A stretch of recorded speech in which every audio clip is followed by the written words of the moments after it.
Hey, Dr. Deb Schreiben here. I am on vacation and I wanted to just give you guys some tips about how to stay healthy while you're on vacation. I know it looks kind of foggy and white in here. I'm in the steam room. Smells like eucalyptus. It's amazing. And what I'm working on is my detoxification pathways.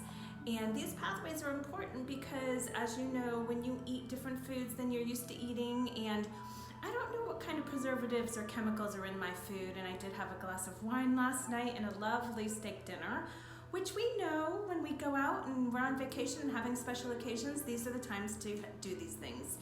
So in between, what I'm trying to do is clean out my body and keep myself healthy. So when I get home, I am rested and hydrated and feeling amazing.